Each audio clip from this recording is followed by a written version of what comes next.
Our first peek at an upcoming film usually comes in the form of a trailer. A lot of us watch them, and the intention is definitely to grab our interest or create hype. However, most people just watch the trailer and already assume the quality of the entire movie. And based on what? A bunch of quick clips taken out of context and edited together into a 2-minute package. I'm amazed that people can already judge the character development, pacing, tone, story structure, and other important elements that go into making a movie purely on what a marketing team put together. I've watched plenty of trailers in my lifetime, and there are certain tricks that become rather obvious to me. For starters, it's important to look at the production of trailers. Trailers are often edited by specific companies commissioned by the studio. Sometimes the studio will provide notes of what they want a trailer to focus on, and these houses will edit it accordingly. What's most noteworthy is that trailer houses normally don't get the entire film. Because studios want trailers to appear on screens a good amount of months before the scheduled release date, marketing houses don't have all the footage, as the movie will still be in post-production. With animated films, they're especially limited, because many of the scenes have not even been animated or rendered yet. The recent trailer for How to Train Your Dragon 3, for instance, showed Hiccup and Astrid, but not the other dragon riders. They are in the movie, of course, but their scenes may not have been completed in time to include in the trailer. And because music is often the final element to be added to a movie, that's why trailers almost always use pre-existing songs that are not actually in the finished film. One of the trailers for Coco used the song Bittersweet Symphony, even though it's not in the movie, because the trailer editor thought it was a good fit.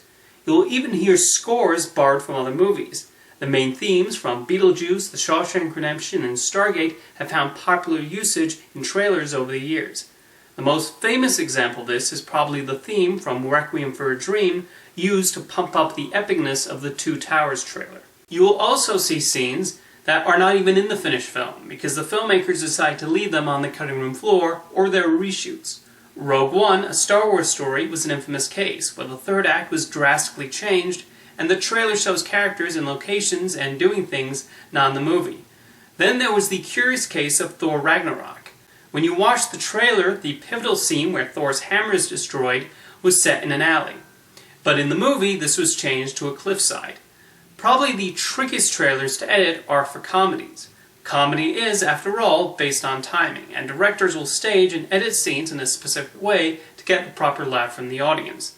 But when comedies are handed over to a trailer editor, they then have to make it fit into a 2-minute trailer, and that can change the humor of a joke. They will even add sound effects and music cues to accentuate a certain gag. Think about how often you've heard the record scratch sound effect in a trailer. I've even seen cases of two completely separate scenes stitched together to make it seem like one character is reacting or responding to another character. Then there's the difficult decision of choosing which jokes to highlight. You don't want to ruin the best jokes, but you still want to advertise that it's a funny movie. One advantage to today's improv-heavy comedies is that the trailer will use a different riff than the one heard on the final cut, thus not ruining the surprise. However, you definitely have examples of funny jokes run into the ground by the advertising. I remember the Spider Pig Gag being heavily pushed prior to the release of the Simpsons movie. It was hilarious the first time, but then heavily played out before the film even opened.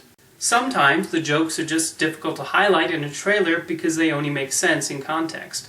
Now this is more of a television example, but one of the reasons Arrested Development struggled to build an audience during its initial run on Fox was because the humor of the show has layers and involved callbacks to not just earlier in the episode, but to previous episodes.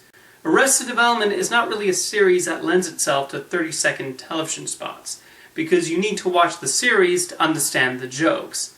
Then you have animated movie trailers, which are heavily scrutinized by adult animation fans, but are not edited to target that group. Because Hollywood likes to court families with their animated films, the advertising will focus more on comedic gags and less on dramatic story beats.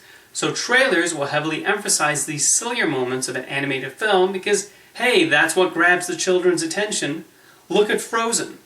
While hardcore Disney and animation fans were aware it was an adaptation of The Snow Queen, most people watching the initial teaser probably assumed it was a comedy about a talking snowman and his reindeer pal. Then the second trailer shifted gears and marketed the film like it was a Kate Hudson romantic comedy. It was not until the third trailer that Disney started marketing Frozen properly. It's not even the first time they've done that. To heavily court boys, Tangled's trailer made it look like Flynn Rider was the central character, and also completely hid the fact that the movie was a musical with Alan Menken songs. One odd trend of animated movie trailers is adding fart jokes when there aren't any. The Nut Job 2's big selling point was, hey, we have a farting dog in our movie. And yet, no flatulent sound effects in the actual film. There's a scene in Ferdinand where the titular bull is walking around with rubber gloves on his feet, and we hear the appropriate sound effects. In the trailer, well, you can probably guess. Who is this person who thinks, do you know what more animated movies need? Fart jokes. Have to give credit to Hotel Transylvania 3 though. The fart joke in the trailer is actually in the movie. You will also have cases where the trailer will change the genre of a movie if the studio thinks it'll make it marketable to a wider audience. If it's a dramedy, the trailer will likely veer closer to making the movie seem like a comedy and less of a drama. Character pieces have even been made to look like action movies, most notably with Drive. That's a slow burn film about a quiet stunt driver. And while it has a few car chases, the trailer seemed to focus a lot more on that and ignore that it was an art house picture. I find the most unfortunate example of this was with Match Point. The trailer portrays the film like a softcore pulp romance, and even messes with the cinematography. Match Point is absolutely nothing like the trailer, although frankly I've never seen a good trailer for a Woody Allen movie. I guess his films don't really lend themselves to advertising. Movie trailers also have a specific template based on genre and what demographic they're targeting. I find this the most evident with trailers for Marvel flicks.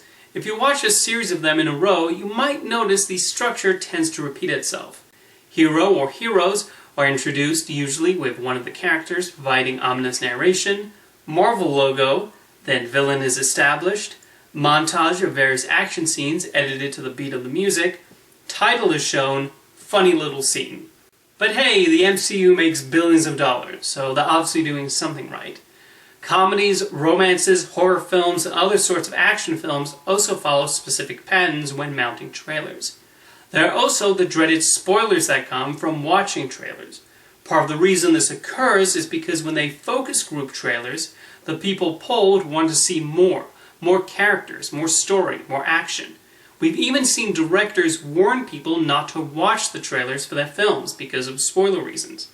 How to Train Your Dragon 2 director Dean DeWa specifically told the marketing team not to reveal a certain character's identity, as he wanted audiences to be surprised. And yet they did anyway, because advertising Cate Blanchett's participation apparently takes precedent over letting viewers experience surprises for themselves. There's a reason I love the trailers for Star Wars The Force Awakens. They barely revealed anything about the plot. They just said, hey, Luke, Han, and Leia are back, and here's some neat new characters. Look, the Millennium Falcon, cute robots, stormtroopers. Admittedly, Force Awakens had the advantage of being part of a beloved nostalgic property. However, I nonetheless appreciated how much they kept secret.